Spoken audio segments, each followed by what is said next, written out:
योग वशिष्ठ महारामायण सुनते रहने के लिए हमारे चैनल को सब्सक्राइब करें और बेल आइकन जरूर दबाएं।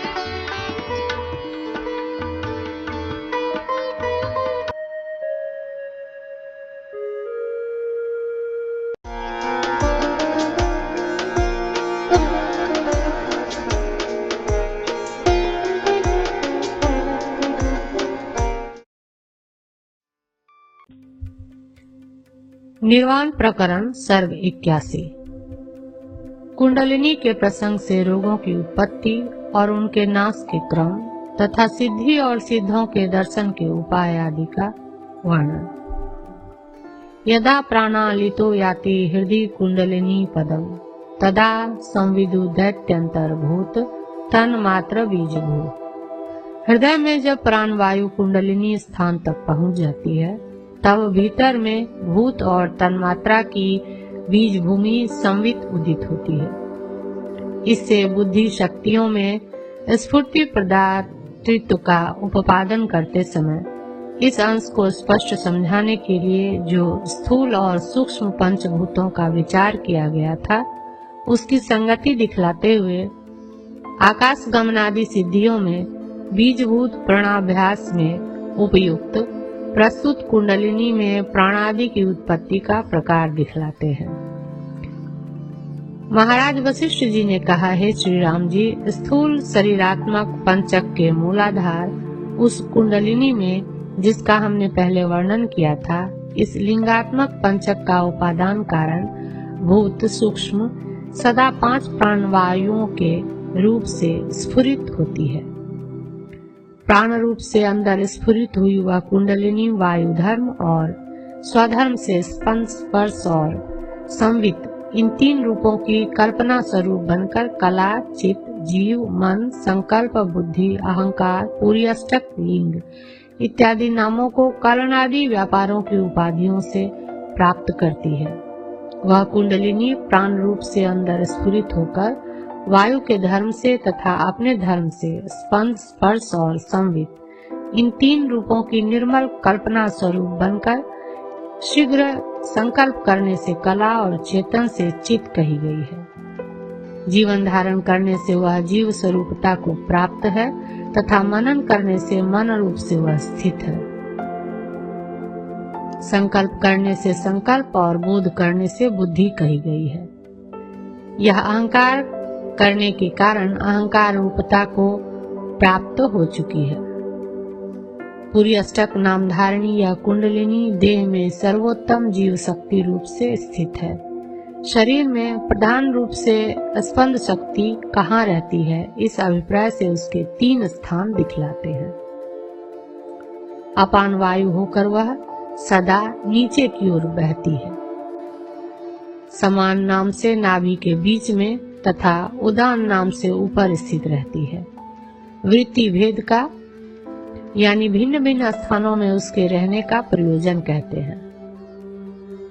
अधोदेश में बहने से वह अपान स्वरूप है। मध्य देश में अपान और उदान से स्वयं खींची जा रही भी वह सदा निश्चल ही रहती है तथा इन दोनों से अवष्टब्ध संसक्त रहने के कारण ही वह पुष्ट होती हुई बलवती होती हुई भी पुरुष के लिए उदान स्वरूपा होकर स्वस्थ ही रहती है। तात्पर्य यह है कि लिंग का बाहर उत्क्रमण नहीं कराती। उसके भिन्न भिन्न देश में रहने का प्रयोजन केवल अपानन आदि ही समझना चाहिए। यदि सामान्य वृत्ति उसे न पकड़ रखे तो अपान वृत्ति से सब प्रयत्न पूर्वक खूब खींची जा रही भी वह जीव संवित अधो मार्ग से बाहर निकल जाती है और बल पूर्वक उसके निकल जाने से तो मनुष्य मृत्यु को प्राप्त हो जाता है। यदि युक्ति पूर्वक सामान्य वृत्ति से पकड़ न रखी जाए तो वह पूरी जीव संवित सर्व प्रयत्न से ऊपर चली जाती है तथा बल पूर्वक उसके निकल जाने से तो मनुष्य मृत्यु को प्राप्त हो जाता है। अतएव प्राण और अपान वायु के गति निरोध के अभ्यास से सब अंगों के अंदर सामान्य वृत्ति से अन्य वृत्ति के ऊपर विजय होने पर संपूर्ण व्याधियों का नाश किया जा सकता है तथा मृत्यु पर भी विजय पाई जा सकती है। सर्वथा अंतर्वायु के निरोध से ऊपर नीचे का गमनागमन छोड़कर यदि सामान्य वृत्ति से जीव संवित शरीर में रहे तो जंतु की सब व्याधियां नष्ट हो जाती है। 100 प्रधान नाड़ियां हैं और सामान्य नाड़ियां तो उनकी शाखाएं हैं। उनमें अन्न रस पहुंचाने वाली नाड़ी का कफ और पित्त बढ़ जाने से जहां पर व्यापार रुक जाता है, वहीं पर इतर वायुओं से विषमता आ जाने के कारण अन्न रस को खींच लेने से छोटे और बड़े रोगों की उत्पत्ति होती है। सामान्य नाड़ियों के व्यापार का अभाव हो जाने से अन्न रस की अपरिपक्वता से सामान्य रोगों की उत्पत्ति होती है और प्रधान नाड़ियों के व्यापार का अभाव हो जाने से प्रधान रोगों की उत्पत्ति होती है। श्री रामचंद्र जी ने कहा, हे मुनीश्वर, इस शरीर में शारीरिक और मानसिक रोग किससे उत्पन्न होते हैं तथा किससे विनष्ट होते हैं, यह शीघ्र मुझसे ठीक ठीक अद्योपत कहिए। महाराज वशिष्ठ जी ने कहा, हे श्री रामचंद्र जी, आदि और व्याधि ये दोनों दुख के कारण हैं और औषधादि द्वारा इनकी निवृत्ति से सुख प्राप्त होता है तथा ज्ञान द्वारा इनका समूल नाश ही मोक्ष कहलाता है। शरीर के अंदर आदि और व्याधियां कदाचित परस्पर एक दूसरे के कारण बन जाने से उत्पन्न होती है, कदाचित एक साथ और कदाचित सुख के अनंतर क्रम से उत्पन्न होती है। शारीरिक दुख को व्याधि कहते हैं और वासनामय मानसिक दुख को आदि कहते हैं। हे राम जी, यह जान लेना चाहिए कि अज्ञान ही इन दोनों का मूल कारण है। तत्व ज्ञान होने पर इनका नाश अनिवार्य है। आदियों और उत्पत्ति में कारण बतलाते हैं। तत्व ज्ञान और इंद्रिय निग्रह के अभाव से चित्त में निश्चलता रूप स्वास्थ्य की हेतु सूक्ष्मता का त्याग कर राग द्वेष में फंस जाने से तथा यह प्राप्त हो गया लेकिन यह अभी बाकी है, इस तरह रात दिन चिंता करने से जड़ता के कारण महामोहदायिनी आधियां मानसिक व्यथाएं ऐसे प्रवृत्त होती है जैसे वर्षा ऋतु में पत्थर उड़े। अब शारीरिक व्याधियों की उत्पत्ति में कारण बतलाते हैं। प्रबल इच्छाओं के पुनः पुनः स्फुरित होने से, मूर्खता से, चित्त के न जीतने से, दुष्ट अन्न खाने से तथा स्मशान आदि निकृष्ट जगहों में निवास करने से शरीर में व्याधि प्रवृत्त होती है।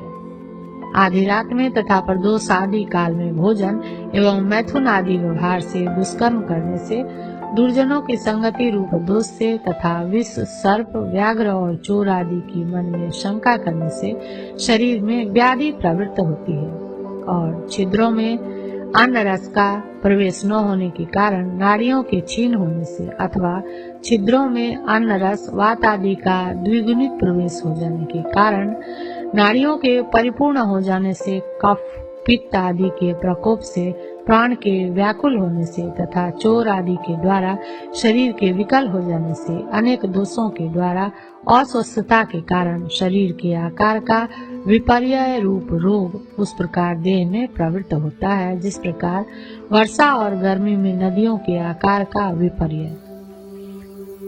पूर्व जन्म या इस जन्म की शुभ या अशुभ जो बुद्धि अधिक होती है वही उस व्याधि के क्रम में नियुक्त करती है। हे रघुकुल श्रेष्ठ श्री रामचंद्र जी, इस तरह भूत पंचक में आदि और व्याधियां उत्पन्न होती है। अब वे कैसे नष्ट होती है वह भी सुनिए। इस संसार में दो तरह की व्याधियां होती है, एक सामान्य यानी कोमल और दूसरी सार यानी दृढ़तर। इनमें क्षुधा, तृष्णा, स्त्री पुत्र आदि की लालसा से उत्पन्न जो व्यवहार है वह सामान्य व्याधि कही गई है तथा जो जन्मादि विकारों की जड़ है वह सार दृढ़तर व्याधि कही गई है। अभिमत पदार्थों की प्राप्ति होने से क्षुधा, तृष्णा तथा स्त्री पुरुष आदि जनित व्यवहारिक व्याधियां तथा आदि के क्षय से आदि भव मानसिक व्याधियां भी भली भांति नष्ट हो जाती है। हे राघव, आत्मज्ञान के बिना जन्मादि विकारों की जड़ सार व्याधि नष्ट नहीं होती, किंतु रज्जु के भली भांति अवबोध से ही रज्जु का सर्प नष्ट होता है। हे श्री राम जी, जैसे वर्षा काल की नदी अपने तट के सभी वृक्षों को जड़ से उखाड़ फेंकती है, वैसे ही संपूर्ण आदि और व्याधियों के विलासों को जड़ से उखाड़ फेंकने वाला जन्मादि विकारों का मूल अज्ञान रूपी व्याधि का क्षय ही है। सामान्य व्याधियां तो आयुर्वेदोक्त औषधियों तथा मंत्र आदि शुभ कर्मों से अथवा वृद्धों की परंपरा से कथित औषधों से नष्ट होती है। हे श्री राम जी, लोकार्क आदि तीर्थों में स्नान, मंत्र और औषध आदि उपाय, वृद्ध जनों से प्राप्त हुई औषधियां तथा आयुर्वेद शास्त्र तो आप स्वयं खूब जानते हैं। इनमें अतिरिक्त और मैं क्या आपको उपदेश दूं? आदियों से मानसिक पीड़ाओं से व्याधियां कैसे उत्पन्न होती है और उनकी कैसे चिकित्सा की जाती है, यह श्री रामचंद्र जी पूछते हैं। गुरुवर, आदि से कैसे व्याधि उत्पन्न होती है और औषध से भिन्न मंत्र, पुण्य आदि रूप युक्ति से वह कैसे नष्ट होती है? आदि से व्याधि कैसे उत्पन्न होती है, पहले यही बतलाते हैं। महाराज वशिष्ठ जी ने कहा, है श्री राम जी, मानसिक पीड़ाओं से चित्त के व्याकुल हो जाने पर शरीर अत्यधिक क्षुब्ध हो जाता है। इसीलिए क्रोधी जंतु अपने आगे का प्रशस्त मार्ग नहीं देख पाता। सम्मुख मार्ग को न देखकर कुमार की ओर उस तरह दौड़ता है जिस तरह बाण से घायल हुआ हरिण अपने प्रकृत मार्ग को छोड़कर अन्य मार्ग की ओर दौड़ता है। मानसिक पीड़ाओं से संक्षुब्ध हुए प्राणवायु अपनी समता को छोड़कर शरीर में विरुद्ध मार्ग में ऐसे बहते हैं जैसे हाथी के प्रवेश से क्षुब्ध हुए जल नदी के तट में विरुद्ध मार्ग में बहते हैं। प्राणवायु के विषम बहने पर कफ, पित्त आदि के भर जाने से विषम स्थान में नारियां ऐसे पहुंच जाती हैं जैसे राजा के अव्यवस्थित हो जाने पर वर्णाश्रम की मर्यादा विषम स्थान में पहुंच जाती है। प्राणवायु की विषमता द्वारा शरीर के विह्वल कर दिए जाने पर नदी के स्रोत की नाई कोई नारियां तो अत्यधिक पूर्ण हो जाती है और कोई बिल्कुल खाली पड़ जाती है। प्राणवायु के संचार का क्रम बिगड़ जाने से भोजन किया गया अन्न कुजीर्णता, अजीर्णता या अति जीर्णता रूप दोष को ही प्राप्त होता है।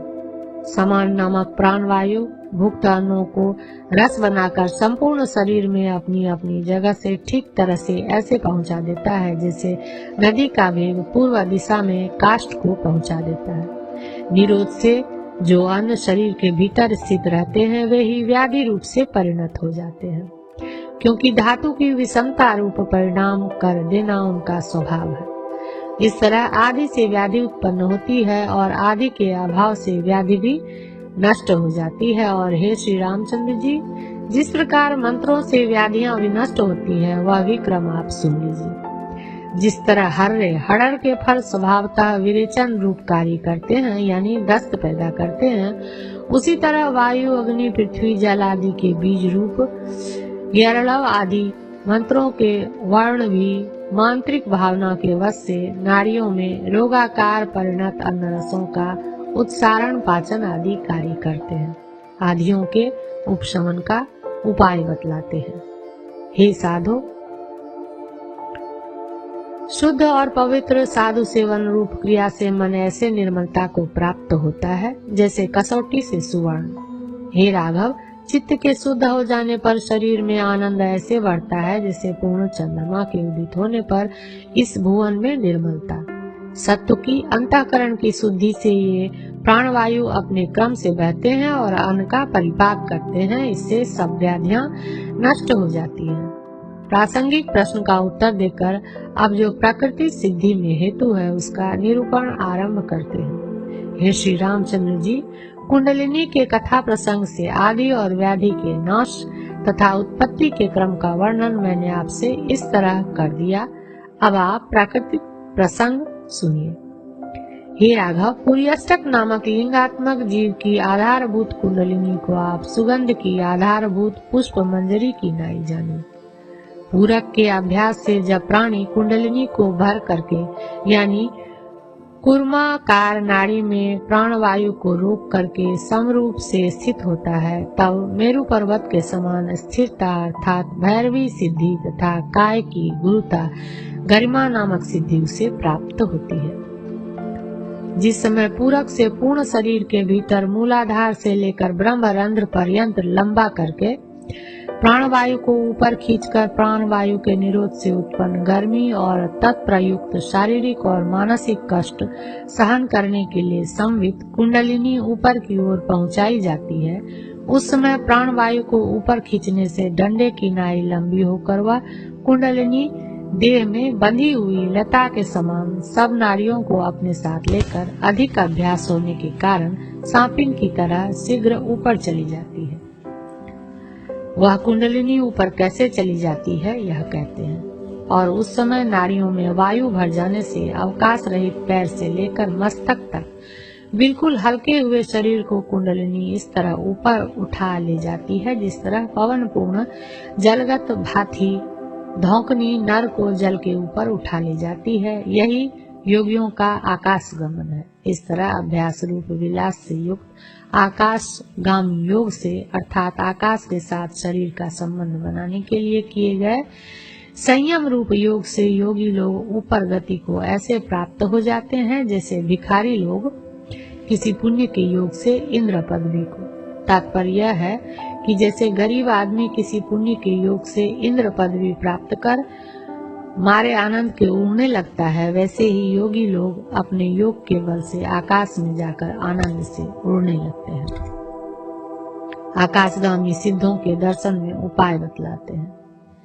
जिस समय दूसरी नाड़ियों के व्यापार को रोक देने वाले रेचक प्राणायाम के प्रयोग से ऊपर की ओर खींच ली गई कुंडलिनी रूपा प्राण शक्ति सुषुम्ना नाड़ी के भीतर प्राणवायु के प्रवाह से मस्तक के दोनों कपालों की संधि रूप कपाट के बाहर 12 अंगुल के षोडशांतक नामक स्थान में मुहूर्त भर के लिए स्थित रहती है। उस समय आकाशगामी सिद्धों का दर्शन होता है। श्री रामचंद्र जी ने कहा, ब्राह्मण, हम लोगों की इंद्रिय से अदिव्यता के कारण ही सन्निकर्ष रहने पर भी जब सिद्धों का दर्शन नहीं होता, तब आप कृपा कर बतलाइए कि चक्षुष प्रभा सन्निकर्ष के बिना षोडशांत नामक स्थान में केवल प्राण धारण से सिद्धों का दर्शन कैसे होगा और फिर वह किस तरह का होगा। इन दोनों में पहले कैसे होगा, इस अंश का इष्टापत्ति से महाराज वशिष्ठ जी परिहार करते हैं। महाराज वशिष्ठ जी ने कहा, हे महाबाहो, यह तो आपने ठीक ही कहा है कि अज्ञान का आश्रय करने वाले मलिन पुरुषेंद्रियों से या दूसरे किसी अदिव्य उपाय से इस पृथ्वी पर विचरण करने वाला कोई भी पुरुष वायु स्वरूप आकाशगामी सिद्धों को कभी नहीं देख सकता, तो फिर वे किससे दिखाई देते हैं। इस पर कहते हैं, हे राघव, योग के अभ्यास के मन के संस्कृत हो जाने के कारण विषयों से दूर संस्थित बुद्धि रूपी नेत्र से स्वप्न की नाई आकाशगामी सिद्ध दिखाई देते हैं और वे अभिष्ट अर्थों को देते भी हैं। सिद्धों का वह दर्शन किस तरह का होगा, इस प्रश्नांश का उत्तर कहते हैं। जिस तरह स्वप्न में पदार्थों का अवलोकन होता है, उसी तरह सिद्धों का भी अवलोकन होता है। केवल स्वप्न की अपेक्षा विशेष यही है कि सिद्धों की प्राप्ति में संवाद, वरदान आदि फलरूप पदार्थों की प्राप्ति होती है, जिस उपाय से दूसरों के शरीर में प्रवेश की सिद्धि होती है। अब वह उपाय बतलाते हैं।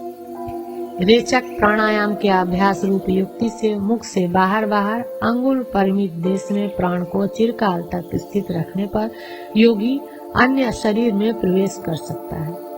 केवलो अथ विशेषो अयं सिद्ध प्राप्तो स्थिरार्थता, यह जो आपने कहा उसमें स्वभाव ही कारण है, यह कहना चाहिए। और आप ही पहले अनेक बार घटस्य पठता दृष्टा इत्यादि श्लोकों से यह भी कह चुके हैं कि मायामय होने के कारण संपूर्ण जगत की स्थिति अनियत है। तो फिर इस विषय में आप कृपा कर बतलाइए कि एकमात्र स्वभाव की स्थिति नियत कैसे है।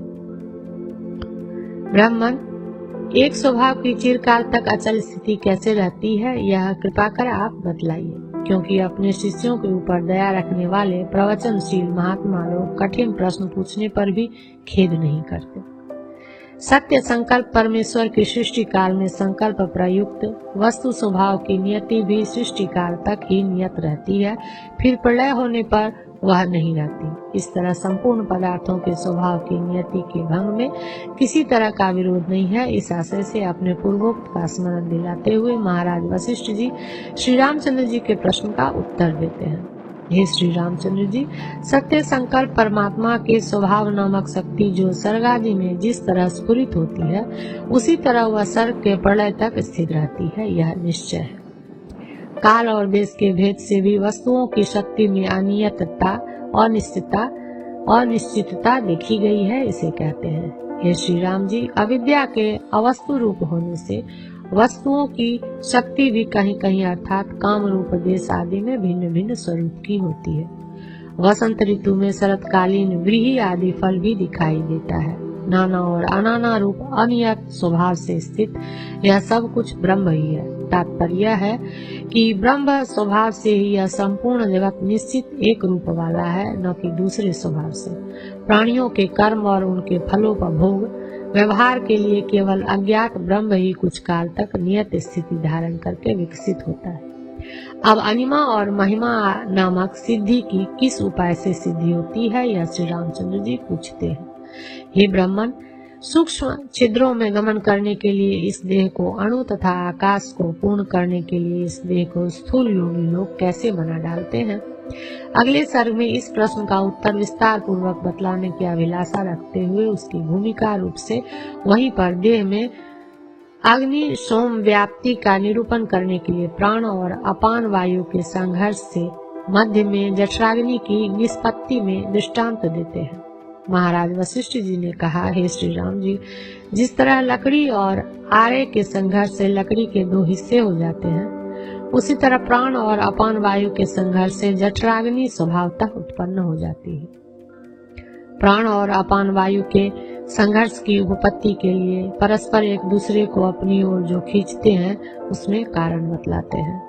कुत्सित इस देह रूप यंत्र के उदर प्रदेश में नाभि के ऊपर तथा नीचे मिल रहे अतएव परस्पर जुट रहे मुख वाले अमाशय और पक्वाशय रूपी दो भांति के सदृश स्थूल मांस कांपता हुआ ऐसे स्थित है, जैसे ऊपर आकाश में स्थित तथा नीचे जल में निमग्न परस्पर जुट रहे अपने दो हिस्सों से युक्त नीचे जल और ऊपर वायु से खींचा जा रहा बेटों का कुंज।